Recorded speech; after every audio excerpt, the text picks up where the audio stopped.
Yang meniupkan perkauman di negara ini adalah DAP. Negeri dia orang dah ambil dah. Buka mulutnya mohong. Buka mulutnya mohong. Aduh, Raja Karaoke ni memang suka tunding jari dekat orang lain ya. Agaknya parti diorang ni semuanya bersih, semuanya stabil, semuanya berprinsip. Tapi parti orang lain semua busuk, jahat, suka bangkitkan isu perkauman. Perikatan Nasional mendakwa bahawa Parti Perikatan Nasional atau PN tidak patut dipersalahkan di atas insiden yang mencetuskan sensitiviti Melayu Islam. Sebaliknya, meletakkan kesalahan tersebut ke atas bahu DAP. Ketua Pengarah Pilihan Raya PN, Muhammad Sanusi Mahmad Noor berucap sedemikian di program ceramah di Bidor untuk kempen PRKI Kuning. Yang meniupkan perkauman di negara ini bukan PN, bukan PAS, bukan Bersatu. Yang meniupkan perkauman di negara ini adalah DAP. Betul atau tidak? Inilah yang orang kata, menepuk air dulang, terpecik muka sendiri, mengata orang dia yang lebih. Entahlah Sanusi ni. Kalau tengok balik record kan, PAS yang paling banyak kalah saman fitnah. DAP tak ada pula kes saman. Kalau ada pun tak banyak. Sedangkan yang si empunya cakap pun, nasiblah Sultan Selangor settle luar mahkamah. Kalau tak, kena keluarkan duit lagi nak bayar saman. Modal politik PAS ni memang DAP saja. Langsung tak ada nak bentang idea-idea nak majukan negara ataupun negeri. Cipta persepsi biar rakyat habis maki. Dapat pula netizen yang level pembangkang baca tajuk saja tanpa baca isi.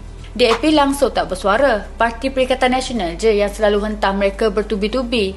Hanya disebabkan parti tersebut didominasikan oleh orang Cina. Sedangkan ada juga yang Melayu macam Yan Shafura, Syarazan Johan dan Sherlina.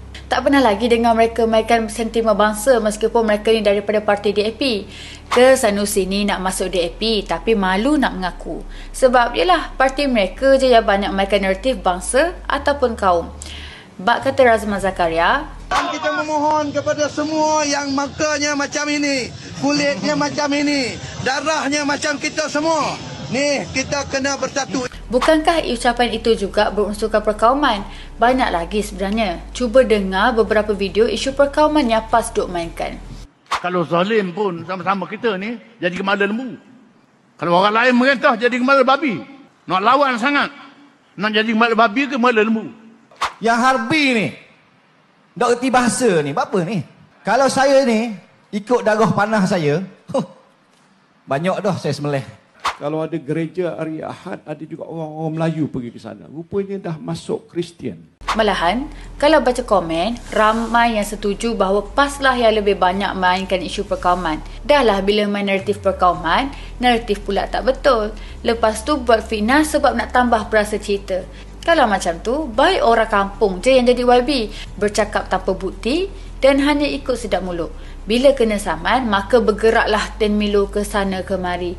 Muncullah derma jihad dan permohonan maaf secara terbuka. Sangat memalukan.